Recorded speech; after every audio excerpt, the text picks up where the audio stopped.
1. Hello, everyone, and welcome to a new PennyWise podcast. It's from Lee Enterprises, and I'm your host, Teri Barr. All right, we're going to talk about the holidays and the idea of maybe being able to save some money during the holidays. I know I laugh a little bit about it, but it's true, and our goal really is to not have debt or regret. We're talking to the perfect person today about this topic. Kimberly Palmer, who is a personal finance expert with NerdWallet, is here. And Kimberly, thanks so much for joining us again. Thank you, Teri. I'm so happy to be here. Oh, we are too. You know, when we talk about the debt or regret of the holidays, is this a real thing? It is. It's so real. I think so many people just get very emotional with their spending, and it's so easy to get swept up in the excitement of this season. I know I do myself. And then when it's January and the bills are due, it can be really stressful and end up creating a burden that can really last a long time. We find every year in our holiday spending study that a significant amount of people, this year it's 29%, are actually still paying off their debt from last holiday season. So that really shows you what a burden it can be. Oh, that's kind of a painful number too. That's not just a couple of people. That's a lot of people. It is. I mean, it's shocking. And it's also just a reminder that it can be helpful to get a handle on spending, to think about debt ahead of time, to make a list and just feel organized, not end up buying more than you intend to, even though it's so tempting. Okay, so here's how to make that list. We're going to check it twice and help you with your money. Some great tips. How about this one? Tell us all about this. Align your holiday budget with your financial goals. I think this tip really speaks to thinking holistically about how you want to start the new year. And of course, we all want to celebrate the holiday, but just setting yourself a budget and making sure you're not overspending can make sure you get off on a really good start as soon as the new year begins. So I think it really starts with making a list and just coordinating with family members and friends. Maybe you can even have a conversation with them. You want to try to spend less this year, maybe focus on experiential gifts or handmade gifts, and be creative about the kind of presents you're giving people. Oh, I love the idea of giving someone an experience, because that's truly something you can't forget. That stays with you. I think so. And I think even kids can appreciate it too. Mm-hmm. Giving tickets to a museum that you've always wanted to go to, or something like that, where you're going to spend time with them. Maybe it's something that you can do together, even giving someone a homemade meal or giving them an IOU for a homemade meal. I think all of these things can be a great way to just show someone that you really care. You're not going to be spending tons of money, but you do really care. Okay. We talked at the beginning about people still paying for last year's holiday. Is there any concern, or have you heard that this year could be an even bigger spender because people feel like they missed last year? They're going to be able to maybe see some family. So that's kind of why we want to give them these tips. Absolutely. I think there's a big risk this year that we all want to make up for lost time. And so last year, if we did all have to stay home, a lot of us had to miss out on seeing family members in person, friends in person. And so we want to just go all this year. And the danger in that, of course, is that we end up overspending. And so we got to kind of reel it in a little bit, remind of what is really important, and just make sure we don't go overboard, even as we celebrate this season. Right. Okay, good. Thank you, Kimberly. We've got number 2 as a tip. And this is a pretty interesting idea, that bonus friendly season. And you're talking about credit cards here. Is that right? That's right. Okay. So for some people, it can make sense to apply for a new credit card this time of year. In some cases, if you find yourself buying a lot of your gifts at a specific retailer, it might make sense, for example, to get the credit card that retailer offers, because you'll get big discounts. For example, at Target, you can get 5% off your purchase Similar offers are at Walmart and Amazon. So if you are someone that shops at one particular store, it can make sense. And in some cases, these credit cards, when you apply for a new credit card, in some cases, there is a bonus available, and you usually have to hit a certain spending limit. And this time of year, it's easier than ever to hit that spending limit so you can earn that bonus. And then, of course, that helps you stretch your budget even further. Right. But what you are not saying is apply for a whole ton of credit cards. Exactly. And it might not make sense for you to apply for a new credit card. The first step is to see what's in your wallet now. Is it useful to have another one? And the answer might be no, especially if you're trying to avoid debt and make sure you're not over. Okay. And I like the idea of maybe where you like to shop, and why not go after that credit card if you don't have it, or if you do have it, then go there and use that. That seems really smart.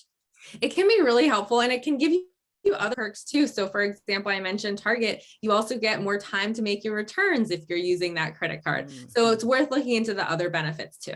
Yeah, because I think we forget there's deadlines on those returns a lot of the time. So yes, exactly. And for so many people this year, we're shopping earlier than ever, and we need that extra time to make returns. Absolutely. Okay, tip number 3, how about earning rewards from some cashback apps?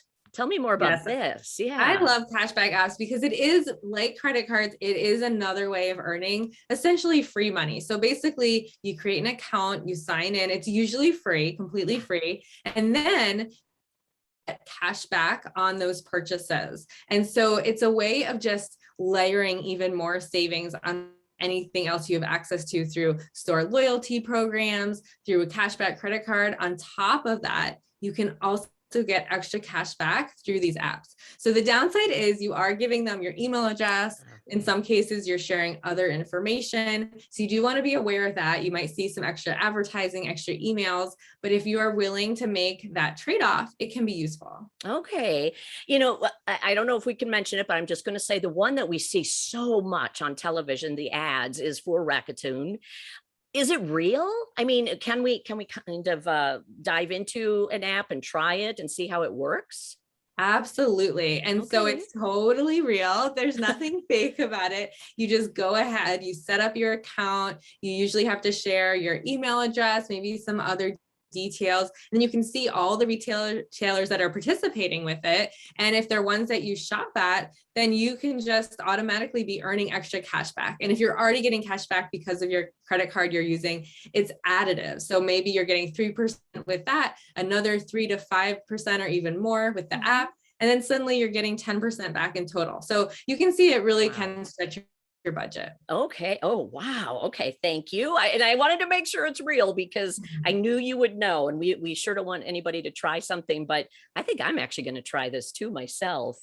I love this idea. This is tip number 4, trying the, kind of no spend challenge. How would this work right now?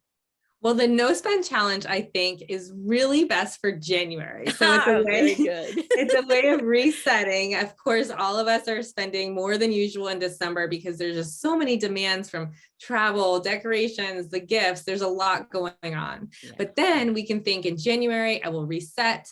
I will give myself new habits. The no spend challenge doesn't mean you're spending zero money because of course to eat, you still need some basics, but it does mean you're not spending on things that are not necessary. Okay, that makes sense. Yeah. What if you would want to try it right now? I know you probably have to get others to go in on it with you. I suppose, especially people that you would normally buy a gift for. Do you go back and forth and say, let's try not to spend this holiday? Yes, exactly.